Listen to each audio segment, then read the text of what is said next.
আজকে যে বিষয়টি নিয়ে আমরা কথা বলবো সেটি হচ্ছে নববর্ষ এবং বাংলা নববর্ষ। এই বিষয়টা নিয়ে একটি বিতর্ক তৈরি হয়েছে। আমাদের দেশে যে বিতর্কটা তৈরি হয়েছে সেটা হচ্ছে এরকম: এই নববর্ষ পালন করাকে অনেকেই বলে এটা একটা হিন্দুয়ানি প্রথা। এর বিপরীতে যুক্তি দিয়ে অনেকেই বলে থাকেন এইটা প্রচলন করেছিলেন মুঘল সম্রাট আকবর। ফলে এই যে হিন্দু মুসলিমের যে টানাটানি, এই টানাটানির কারণে আজকে আমাদের এই উৎসবটা বা নববর্ষ পালন করাটা বা বর্জন করাটা বা গ্রহণ করাটা এটা একটা বিতর্কিত বিষয় হয়ে দাঁড়িয়েছে। কিন্তু আজকে যে বিষয়টা আমি অবতারণা করব বা যেটা বলতে চাইবো সেটা হচ্ছে এই বিষয়টা না হিন্দুর না মুসলিমের। এটা না প্রচলন করেছে হিন্দুরা, না প্রচলন করেছে মুসলিম শাসক আকবর। কারণ হচ্ছে এপ্রিল মাসের মধ্যবর্তী যে সময়টা, এই সময়টা হচ্ছে আমাদের অঞ্চলে প্রচন্ড গরম থাকে, গরম অনুভূত হয় মানুষের মধ্যে। আপনি দেখেন এই সময়টার মধ্যে এই যে 13ই এপ্রিল থেকে একবার 7 দিন ব্যাপী 17ই এপ্রিল পর্যন্ত দক্ষিণ এবং দক্ষিণ পূর্ব এশিয়ার অনেক অঞ্চলেই নববর্ষ পালন করা হয়। তাহলে বিষয়টা কি? দক্ষিণ এশিয়ার মধ্যে নববর্ষ পালন করা হয় বাংলায়, ভারতে, শ্রীলঙ্কায়, বার্মায়, তারপরে চীনের যে ইউনান প্রদেশ আছে, এই চীনের ইউনান প্রদেশে, দক্ষিণ পূর্ব এশিয়ার কম্বোডিয়ায়, থাইল্যান্ডে, এইসব অঞ্চলে নববর্ষ পালন করা হয়ে থাকে। তাহলে আমরা জানি যে এই মুঘল সাম্রাজ্য বিস্তৃত হয়েছিল এই ভারত কেন্দ্রিক, ভারত ভূখণ্ড কেন্দ্রিক বা হিন্দুস্তান কেন্দ্রিক। তাহলে এটা শ্রীলঙ্কায় কিভাবে গেল, এটা বার্মায় কিভাবে গেল, বর্তমানে যেটাকে আমরা মিয়ানমার বলি সেই মিয়ানমারে কিভাবে গেল, চীনের ইউনান প্রদেশে কিভাবে গেল, কম্বোডিয়ায় কিভাবে গেল, তারপরে থাইল্যান্ডে কিভাবে গেল? এটা কি একটা বড় ধরনের প্রশ্ন না? আচ্ছা, আমরা দেখি, আমরা এই প্রশ্নের উত্তর খোঁজার চেষ্টা করি। তাহলে আমরা একটু দেখি যে এটা কোথায় কি নামে ডাকা হয়। যেমন আসামে এটাকে বহাগ বা বিহু নামে ডাকা হয়। বাংলাদেশে এবং পশ্চিমবঙ্গে এটাকে বলা হয় পয়লা বৈশাখ। উড়িষ্যাতে এটার নাম হচ্ছে পান সংক্রান্তি। অরুণাচল প্রদেশের বিভিন্ন জাতি এটা পালন করে, তাদের মধ্যে এটা বিভিন্ন নামে পরিচিত। যেমন সাংখ্যান, খামতি, সিংফু ইত্যাদি বহু নামে অরুণাচল প্রদেশে এটাকে ডাকা হয়।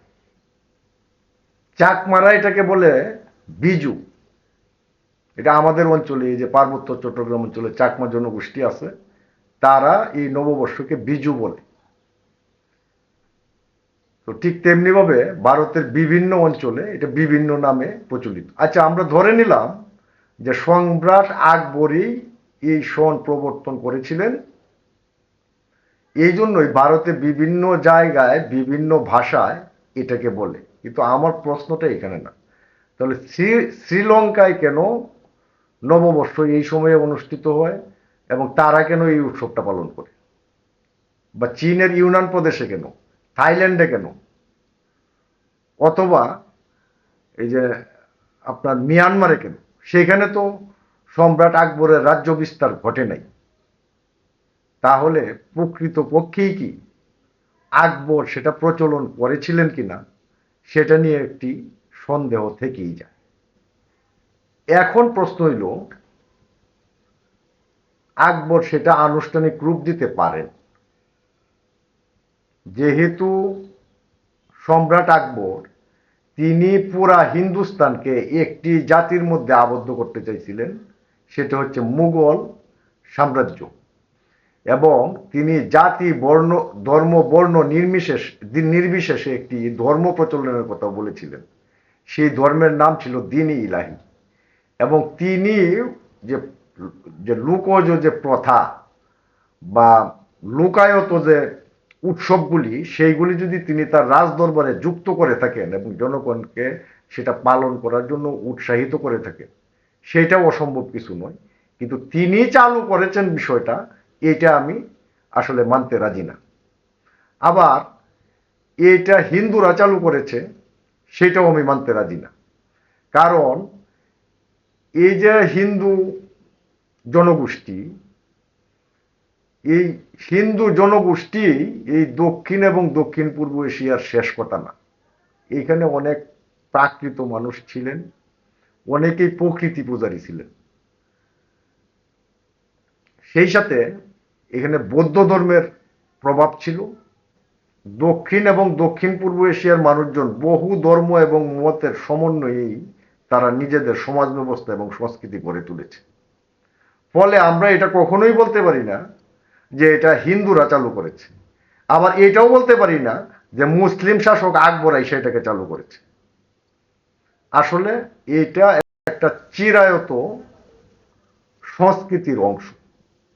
কমপক্ষে 2000 অথবা 3000 বছর আগে, কমপক্ষে আজ থেকে 2000 এবং 3000 বছর আগে থেকেই এই যে সূর্যের যে উত্তাপের যে সময়টা, এই সময়টাতে এই অঞ্চলের অধিবাসীগণ এই সংস্কৃতিটা ধারণ করে আছে এবং তারা নববর্ষ পালন করে থাকে।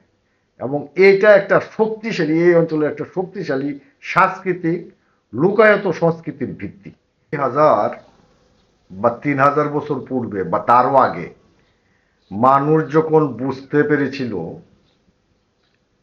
যে বর্ষা সমাগত প্রায়, সূর্য উত্তরের বিন্দুতে চলে এসেছে, মেঘ তারকামণ্ডলীকে ঢেকে দিচ্ছে, তখনই এই সংস্কৃতিটার উদ্ভব ঘটেছে। এটা হিন্দুরও না, মুসলমানেরও না।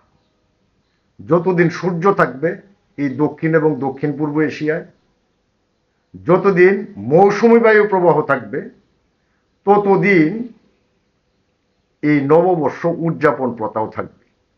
কারণ এই প্রথাটা, এই সংস্কৃতিটা প্রকৃতি থেকে উদ্ভব হয়েছে। এখন আসেন এই বিষয়ে ইসলাম কি বলে। আমি অনেকদিন যাবৎ এই বিষয়টা নিয়ে ভাবছিলাম। ভাবার পরে যে বিষয়টা দেখলাম, এই যে নববর্ষ পালন করা যাবে কি যাবে না, এই বিষয়ে আসলে কুরআন অথবা হাদিসে কোনো ধরনের বিধান নেই, কোনো কিছু বলা নেই।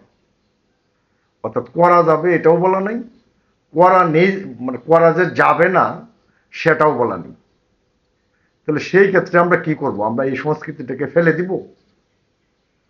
এখন প্রশ্ন হচ্ছে, যতক্ষণ পর্যন্ত না এইটা নির্দোষ আনন্দের মধ্যে থাকবে এবং কোনো ধরনের শিরকে লিপ্ত না হবে, ততক্ষণ পর্যন্ত মুসলিমরাও সেটা পালন করতেই পারেন। ইসলামে তো নিষেধ নেই। তাহলে কেন আমরা এই সমস্ত কুতর্ক করছি? কারণ এই দেশে ইসলাম এসেছে, আসার পরে ন্যায় এবং সাম্যের বাণী নিয়ে এসে এই দেশের সংস্কৃতিকে ধারণ করি, সংস্কৃতিকে আত্মীকরণ করেই ইসলামের প্রচার এবং প্রসার হয়েছে। শরীয়তের যে কঠোর বিধিনিষেধ এবং বিভিন্ন ধরনের যে কোরআন হাদিসের বাইরে যে বিভিন্ন ধরনের যে মত এবং বিধিনিষেধের কারণেই আজকে ইসলাম হুমকির মুখে পড়ে গেছে। এই বিষয়টা ইসলামী চিন্তাবিদরা একটু ভাববেন। সবাইকে নববর্ষের শুভেচ্ছা জানাচ্ছি।